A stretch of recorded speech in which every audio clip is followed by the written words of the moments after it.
நமஸ்காரம். 1000 நாமங்கள் 1000 கதைகள் 333வது திருநாமம் வாயு வாகனாய நமக.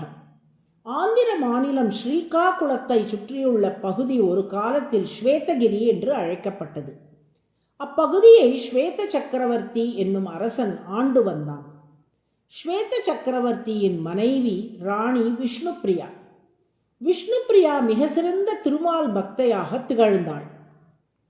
ஒவ்வொரு ஏகாதசியிலும் தண்ணீரை கூட அருந்தாமல் திருமாலை குறித்து விரதம் இருந்து வந்தாள் விஷ்ணுபிரியா.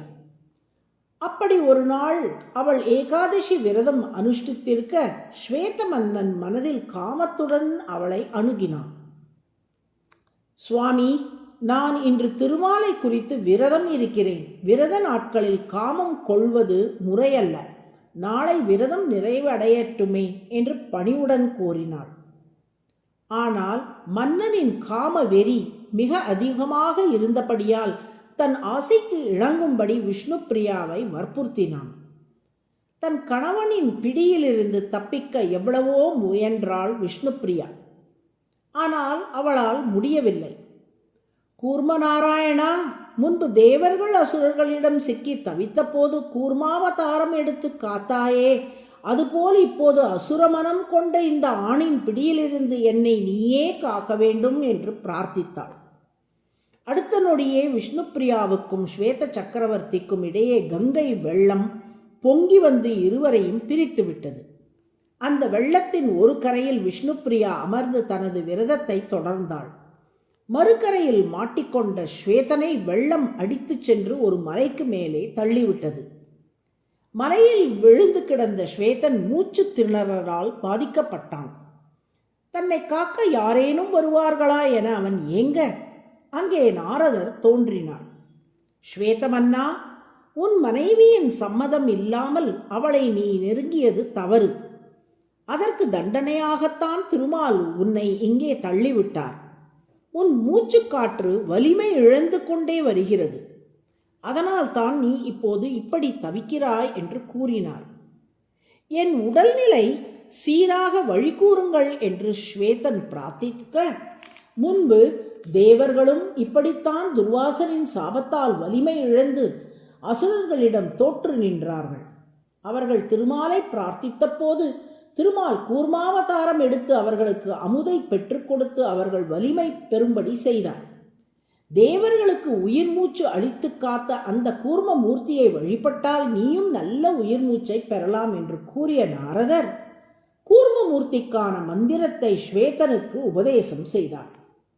அந்த மந்திரத்தை ஸ்வேதன் ஜபம் செய்தவாறே மனம் உவந்து அவன் முன்னே கூர்ம நாராயணனாக திருமால் காட்சியளித்தார்.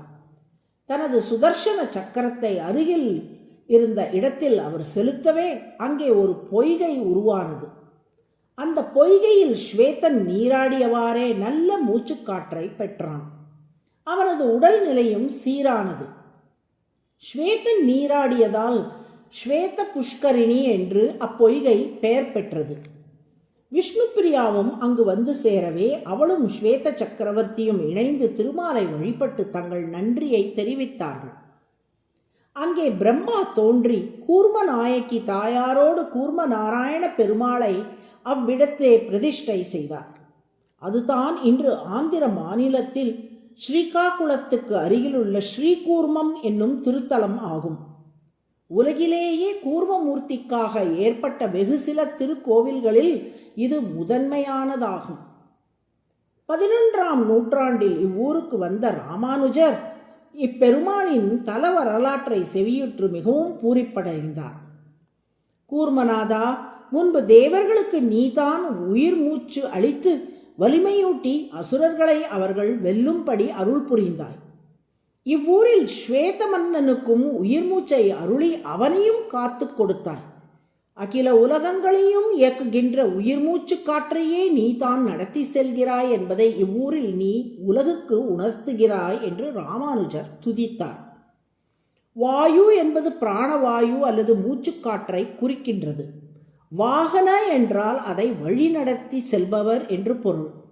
அனைவருடைய உயிர் மூச்சையும் வழிநடத்தி செல்பவராகவும் அந்த உயிர் மூச்சை அருளி காப்பவராகவும் கூர்மமூர்த்தி திகழ்வதால் அவர் வாயுவாகனக என்று அழைக்கப்படுகிறார். அதுவே சகஸ்ரநாமத்தின் 333வது திருநாமம். வாயுவாகனாய நமக என தினமும் சொல்லி வரும் அன்பர்களுக்கு திருமால் உயிர் மூச்சை அளித்து காத்தருளுவார். நாராயண நாராயண.